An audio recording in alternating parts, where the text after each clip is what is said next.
नमस्कार।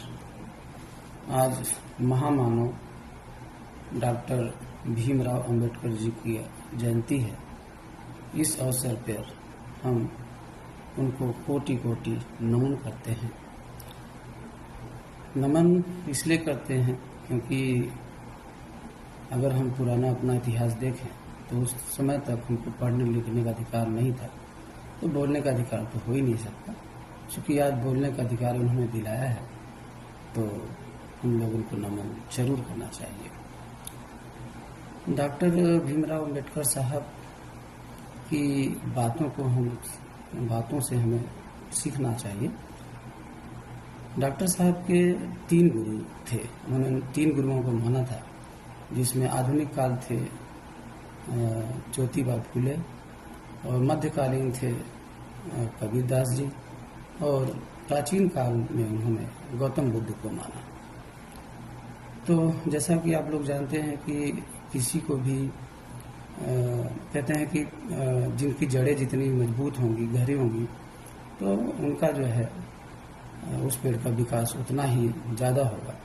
तो ऐसे में हम देखते हैं कि अगर चूँकि गुरु के सानिध्य में ही हम आगे बढ़ते हैं, तो हमें इन चारों महामानवों का जो है, जिनमें डॉक्टर साहब हैं, ज्योतिबा फूले हैं, और कबीरदास जी हैं, गौतम बुद्ध जी हैं, इनके विचारों पे ही हम आगे चलकर आगे बढ़ सकते हैं।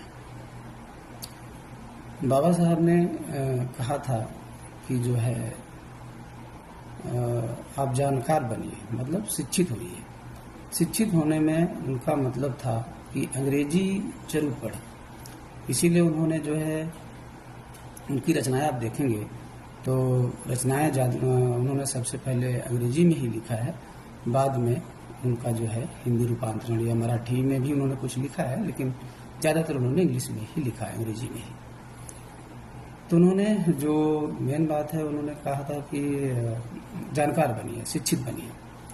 जो आप शिक्षित बनेंगे तो आपको जानकारी होगी, तो आपको संघर्ष भी करना पड़ेगा। इसलिए उन्होंने कहा संघर्ष करिए। और चूंकि संघर्ष करना है तो उसके लिए एकत्रित होना बहुत ज़रूरी है, जिसके लिए उन्होंने कहा कि एकत्रित रहिए। तो आप लोग से और तो क्या बोलेंगे हम, लेकिन फिर भी आप लोग बहुत समझदार हैं। तो एक बात और कि उन्होंने कहा पे बैक टू सोसाइटी, मतलब अगर आपने जो मिला है तो उसको आपके लोगों को, आपको अपने सोसाइटी के लोगों को आगे बढ़ाना है। तो इसके लिए मैं कहूँगा कि आप ज़्यादा दूर मत जाइए, आप अपने घर से ही शुरुआत कीजिए, अपने पड़ोस से शुरुआत कीजिए, और अपने रिश्तेदारों से शुरुआत कीजिए।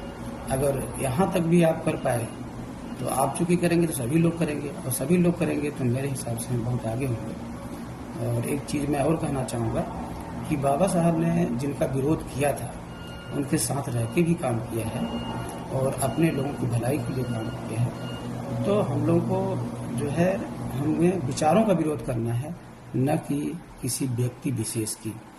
इसी के साथ आप सभी का धन्यवाद। आप लोगों ने मुझे सुना, धन्यवाद।